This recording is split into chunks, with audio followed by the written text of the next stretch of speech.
This is Michael Wilson. We're looking at woke Christianity. And the real reason the Methodist Church is splitting in half, along with what's going on in other mainstream churches as well.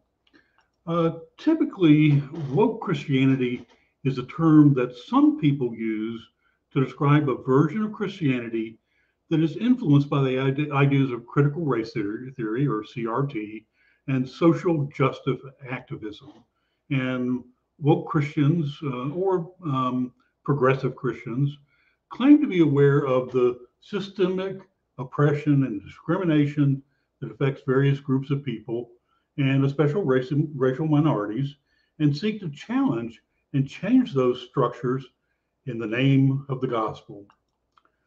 Well, the United Methodist Church is going through a sorting out, not on critical race theory per se, but on LGBTQ plus equality.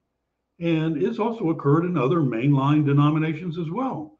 Episcopalians, Lutheran groups, largest Presbyterian group, and it's cost a lot of members.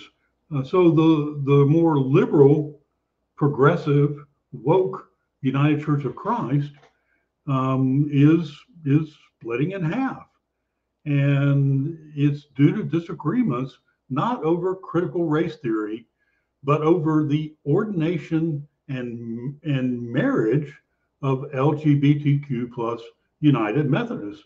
The whole denomination will be called the Global Methodist Church. This is a new one, and it's the more conservative Orthodox Methodist denomination, and it's going to officially launch in May of 2024, but already churches are deciding to stick with the traditional Methodist Church or go with the new Global Methodist Church, the Orthodox side of things. And it's been a part of a widely agreed upon plan called the Protocol of Reconciliation and Grace through Separation. Man, that's quite a oxymoronic title there. Reconciliation? No, they're splitting. Grace?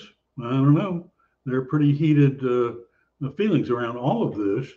And so the plan outlines how individual churches decide to join the Global Methodist Church, and it gives them title to all their property and assets in perpetuity. And the United Methodist Church is going to give them $25 million to get started up. But it really raises the question of, is woke or progressive Christianity about critical race theory? Well, I guess on several levels it is. But in reality, much of it comes about because of the whole issue that got started with the sexual revelation and then went on to birth control and abortion acceptance and homosexual emergence and gay rights and gay marriage and transgender emergence and transgender acceptance and transgender issues around minors. And now it's moving into the next phase of pedophilia or minor attracted persons, MAP. And it's going to not necessarily conclude, but then from there it's going to move over into bestiality. So we have to look at that issue of sexuality that got started with the sexual revolution as a real issue around what is driving much of what is going on in denominations and churches today, and it's splitting apart. My position is the Orthodox understanding of Scripture around sexuality is not only important, it's essential to churches and denominations. And we need to make that clear. And so if splits occur, they're going to occur. But the way of God and the way of Jesus require that we be faithful to Scripture. God created man and woman to be united in marriage to each other, sex occurring in that for the reason of procreation primarily, and it's not to be messed with. And Jesus took that position, and all the apostles and all the prophets all take that position.